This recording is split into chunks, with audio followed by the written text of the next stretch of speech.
بسم اللہ الرحمن الرحیم الحمد للہ رب العالمین والصلاة والسلام علی اشرف الانبیاء والمرسلین وعلی آلہ وصحبہ اجمعین اما بعد۔ عزیز طلبہ اور طالبات، آج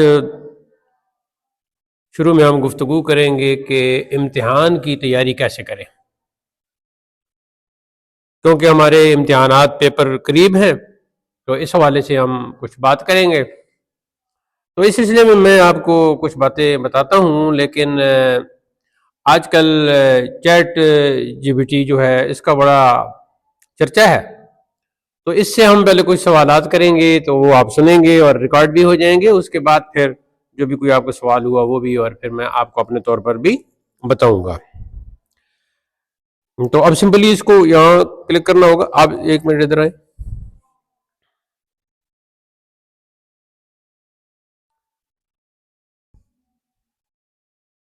ٹھیک ہے جی، چیٹ جی پی ٹی، السلام علیکم۔ وعلیکم السلام، کیسے ہیں آپ؟ امید ہے آپ خیریت سے ہوں گے۔ جی میں بالکل خیریت سے ہوں۔ آج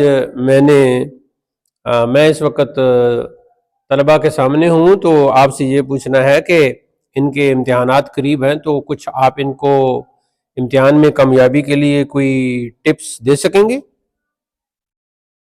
بالکل، میں ضرور مدد کر سکتا ہوں۔ میں ان کو کچھ مفید تجاویز دے سکتا ہوں، جیسے کہ وقت کا صحیح انتظام، باقاعدگی سے مطالعہ، پرانے پرچوں کی مشق اور صحت کا خیال رکھنا۔ آپ بتائیے کہ آپ کو کسی خاص چیز پر فوکس کرنا ہے؟ میرا ایک سوال تو یہ ہے کہ جب کسی بھی کوئی بھی کتاب ہو، چاہے وہ سائنس ہو یا فزکس ہو، کیمسٹری ہو یا کوئی ریلیجن کی بک ہو، تو اس کا اگر پیپر ہو تو کیسے اس کے جو چیپٹرز ہیں کیسے وہ تیاری شروع کریں گے؟ مثلا ایک بک ہے، اس کے 10 چیپٹر ہیں، تو کیسے اس کی تیاری کریں امتحان کے لیے؟ اچھا، اس کے لیے ایک اچھا طریقہ یہ ہے کہ پہلے آپ کتاب کے ہر باب کا مختصر جائزہ لیں، پھر اہم نکات اور تصورات کو نوٹ کر لیں۔ اس کے بعد آپ ہر باب کو چھوٹے حصوں میں تقسیم کر کے روزانہ کی بنیاد پر پڑھیں۔ اس طرح آپ کا مطالعہ بھی منظم رہے گا اور آپ کا ذہن بھی بہتر طریقے سے سمجھ پائے گا۔ ساتھ ہی ساتھ پرانے سوالات کو حل کرنا بھی بہت مفید رہتا ہے۔ یعنی جو بورڈ کی طرف سے کوشچن پیپر ہوتا ہے پرانا، اس کی آپ بات کر رہے ہیں؟ جی بالکل، پرانے بورڈ کے سوالات کو حل کرنا بہت مددگار ہوتا ہے، کیونکہ اس سے اندازہ ہوتا ہے کہ سوالات کس طرح کے آتے ہیں اور آپ کی تیاری کتنی اچھی ہے۔ اس سے آپ کی پریکٹس بھی بہتر ہو جاتی ہے اور آپ کو امتحان کے پیٹرن کا بھی پتہ چل جاتا ہے۔ تو اگر کسی اسٹوڈنٹ کی، طالب علم کی صحت اجازت نہ دے رہی ہو کہ وہ ہر باب کو کا مطالعہ کرے اور اس کے سوالات کو دیکھے اور پھر اس کا کنکلوژن نکال کے تو اپنی نوٹ بک پہ لکھے، تو پھر اگر ایک کتاب کے 10 باب ہیں تو وہ کتنے ابواب کی تیاری کرے؟ یہ بالکل سمجھ میں آتا ہے۔ ایسے میں طالب علم کو اپنی طاقت اور وقت کو مد نظر رکھتے ہوئے ترجیحات طے کرنی چاہیے۔ مثلا وہ پہلے وہ باب پڑھ سکتا ہے جو زیادہ اہم ہے یا جن سے زیادہ نمبر آتے ہیں، یا پھر ایک یا دو باب پر زیادہ فوکس کر کے ان کی گہرائی سے تیاری کرے۔ اس طرح بھی وہ اچھا پرفارم کر سکتا ہے۔ تو ویسے جو طالب علم امتحان کے شروع میں رات دن تیاری کرنا شروع کر دیتے ہیں، تو ان کو آپ کیا مشورہ دیں گے کہ وہ پورا سال انہیں تیاری کرنی چاہیے، پورا سال تیاری کرنی چاہیے یا امتحان کے دنوں میں؟ عام طور پہ بہتر یہی ہوتا ہے کہ پورے سال بھر تھوڑی تھوڑی تیاری کرتے رہیں تاکہ امتحان کے وقت بوجھ کم ہو اور دباؤ نہ بڑھے۔ اگر طالب علم پہلے سے ہی باقاعدگی سے مطالعہ کرتے رہے تو امتحان کے قریب صرف ریویژن اور پریکٹس پر فوکس کرنا آسان ہوتا ہے۔ اس طرح ذہنی سکون بھی رہتا ہے اور کارکردگی بھی بہتر ہوتی ہے۔ بالکل صحیح ہے۔ میرے خیال کے مطابق تو آپ نے میرے سوال کا جواب دے دیا ہے، لیکن اگر کوئی ایسی بات ہو جو مجھے پوچھنی چاہیے اور اسٹوڈنٹ کو اس پر عمل کرنا چاہیے تو آپ خود ہی بتا دیں۔ بالکل، ایک اور اہم بات یہ ہے کہ طالب علموں کو اپنی صحت کا بھی خیال رکھنا چاہیے، جیسے مناسب نیند، متوازن خوراک اور وقفے لینے کی عادت۔ اس کے علاوہ خود کو موٹیویٹ رکھنا اور مثبت سوچ بھی بہت مددگار ثابت ہوتی ہے۔ ان سب چیزوں پر عمل کرنے سے ان کی تیاری اور نتائج دونوں ہی بہتر ہوں گے۔ جی بہت بہت شکریہ، پھر جب موقع ملا تو آپ سے بات ہوگی۔ مجھے بہت خوشی ہوگی. آپ کا بہت شکریہ. پھر ملاقات ہوگی. اپنا خیال رکھیے. اللہ حافظ. اللہ حافظ. تو جی اسٹوڈنٹ، آپ نے یہ سن لیا ہے کہ چیٹ جی پی ٹی سے ہم نے کچھ سوالات کیے کیونکہ اس کا آج کل بڑا چرچا ہے، تو اس نے آپ کو کچھ باتیں بتائی ہیں. کچھ انگریزی کے الفاظ اس نے زیادہ استعمال کیے ہیں، تو میں آپ کو بتا دیتا ہوں کہ پہلا جو نقطہ ہے، پہلا پوائنٹ تو یہ ہے کہ پورا سال آپ کتاب کو جو سبق پڑھ رہے ہیں روزانہ سبق کو تیار کر کے سوئیں، اور اس کے جو ہے نا پوائنٹس نکات بنا کے رکھیں، لکھیں، یاد کریں، تاکہ آپ کو پھر امتحان کے دنوں میں مشکل پیش نہ آئے. دوسرا یہ ہے کہ اپنی صحت کا خیال رکھیں، متوازن اور ایسی خوراک کھائیں کہ جس کی وجہ سے آپ کا معدہ ڈسٹرب نہ ہو اور 24 گھنٹے آپ کے ٹھیک چلتے رہے. تیسرا پوائنٹ یہ تھا کہ آپ نیند اپنی پوری کریں. یہ نہ ہو کہ آپ ایک رات جاگتے رہیں اور پوری رات ہی پڑھتے رہیں، دوسرے دن کے وقت بھی آپ پڑھنے کے قابل نہ رہیں. تو اپنی نیند کی طرف بھی توجہ دیں. مناسب خوراک بھی ہونی چاہیے، ایسی خوراک بھی نہیں چاہیے کہ ہر وقت زیادہ کھا لیں تو پیٹ الگ خراب ہو، نیند الگ آپ کو آتی رہے اور آپ کی آنکھ جو ہے نا وہ کھلے ہی نہیں. اس کے علاوہ انہوں نے کہا ہے کہ مثلا ایک کتاب ہے تو اس کے 10 چیپٹر ہیں، تو ہر چیپٹر کے جو ضروری پہلے تو یہ دیکھیں کہ کون کون سے چیپٹر بہت ضروری ہیں یا مشکل ہیں، تو ان کو سامنے رکھ کے ان کا خلاصہ تیار کریں، پوائنٹس بنائیں. میں مزید اس میں اضافہ کروں گا کہ چھوٹے چھوٹے سوالات بنا لیں. مثلا ایک چھوٹا سا سوال بنائیں، منیت المصلی کس علم کی کتاب ہے؟ جواب، منیت المصلی علم الفقہ کی کتاب ہے. سوال، منیت المصلی کے مصنف کا نام کیا ہے؟ جواب، منیت المصلی کے مصنف کا نام امام سدید الدین کاشغری ہے. وہ کہاں کے رہنے والے تھے؟ جواب، وہ کاشغر کے رہنے والے تھے. اور جو کچھ میں نے آپ کو پڑھایا تھوڑا تھوڑا لکھ دیں کہ وہاں پیدا ہوئے اور وہاں رہے. ان کی مشہور کتابیں کون سی ہیں؟ جواب، ان کی سب سے مشہور کتاب منیت المصلی ہے. اور بھی انہوں نے کتابیں لکھی ہیں لیکن ان کی سب سے مشہور کتاب منیت المصلی ہے. اس طرح آپ چھوٹے چھوٹے سوالات بنا لیں. آگے پھر جب مقدمہ کی طرف آپ بڑھتے ہیں تو اسی تو مقدمۃ العلم کہا جاتا ہے. آپ مقدمۃ الکتاب کی طرف بڑھتے ہیں تو مقدمۃ الکتاب وہ ہوتا ہے کہ جو خود مصنف نے مقدمہ شروع میں لکھا ہوتا ہے. تو شروع میں انہوں نے لکھا تو اس کے آپ سوال کر لیں گے.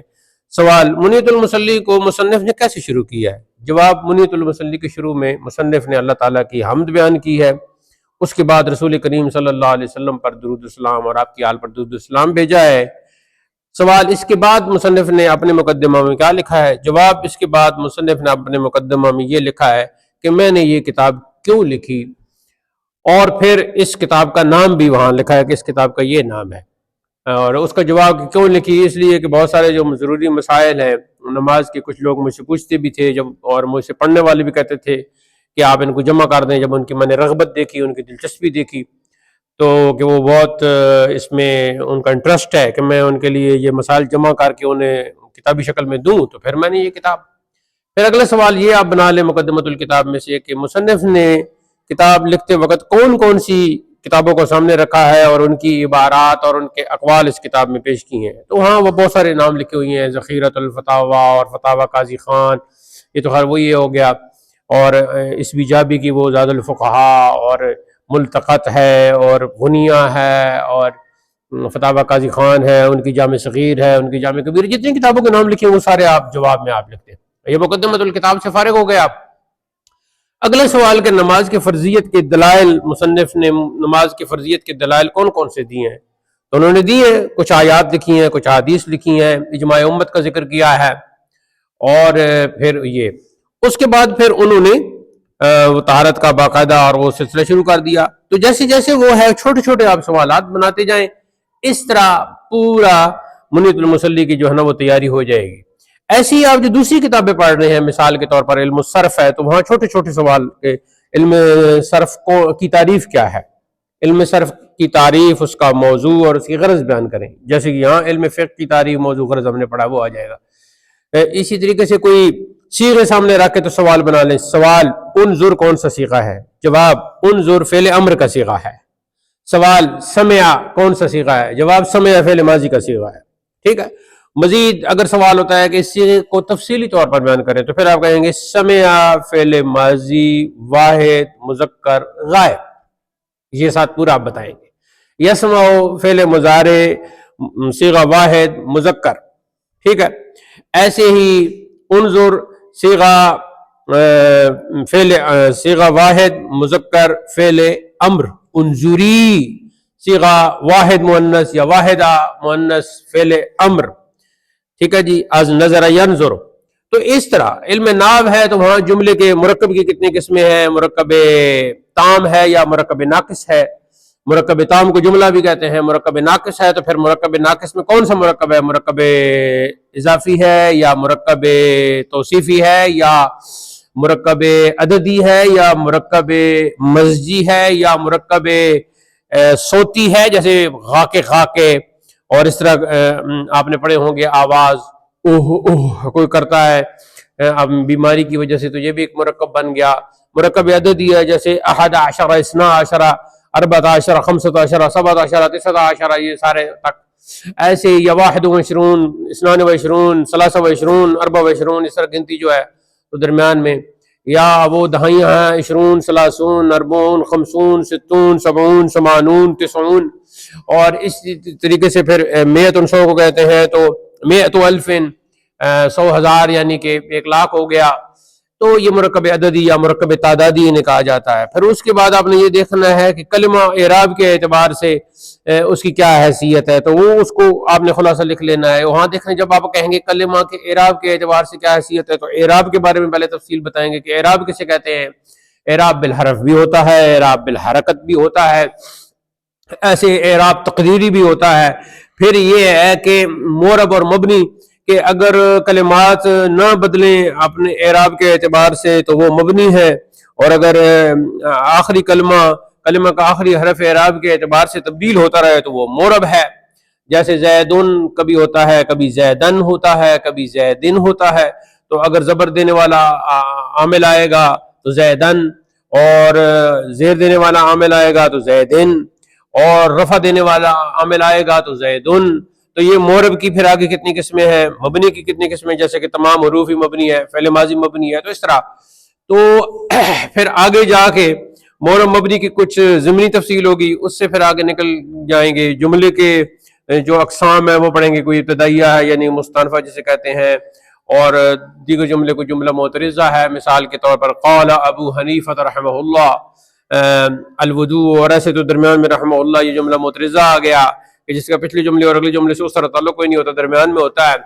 اور اسی طریقے سے پھر آگے جا کے تو آپ اسم فاعل کے بارے میں تفصیل پڑھیں گے، یعنی مشتقات جو ہوتے ہیں ان کی تفصیل، اسم مفعول کیا ہے، پھر باقی جو ہے اس میں تفصیل کیا ہے۔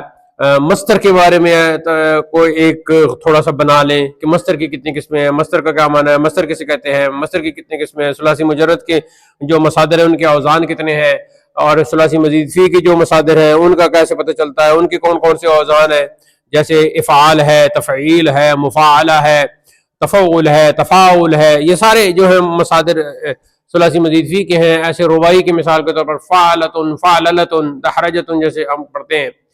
تو اس طریقے سے صرف و نحو کی آپ تیاری کریں گے۔ پھر آپ عقائد کی طرف آئیں گے تو پہلے وہ عقائد آپ کو پتہ ہونے چاہیے، اور اس کے ساتھ بھی جو ہے نا وہ قانونی شریعت ہے کہ اللہ تعالیٰ کے متعلق کون سے عقائد ہیں، پھر رسول کریم صلی اللہ علیہ وسلم کے متعلق کون سے عقائد ہیں، فرشتوں کے متعلق کون سے عقائد ہیں، جنات کے متعلق کون سے عقائد ہیں، جنت کے متعلق کون سے عقائد ہیں، دوزخ کے متعلق کون سے عقائد ہیں، ایسی قبر کے متعلق کون سے عقائد ہیں، قیامت کے متعلق کون سے عقائد ہیں، قیامت سے پہلے جو کچھ ہوگا، امام مہدی کا آنا، جناب عیسیٰ علیہ السلام کا آسمان سے نازل ہونا، جیسا کہ لوگ آج کل انکار کرتے ہیں، کہتے ہیں یہ کچھ بھی نہیں، جیسے اساطیر ہیں یعنی کہانیاں، سٹوریز ہیں، جیسے سٹوریز، جیسے کہ اے آئی سٹوریز آج کل شروع ہو گئی ہیں نا، اسی طرح یہ بھی سٹوریز ہیں کہ ان کا ریئل لائف کے ساتھ یا وہ ریئلٹی کے ساتھ جو ہے نا ان کا کوئی وہ نہیں ہے میٹر۔ تو اسی طریقے سے پھر دعوت الارض ہے، پھر پلسرات ہے، اور مختلف جو عقائد میں ان کا آپ کو ایک ایک کا آپ کو پتہ ہونا چاہیے۔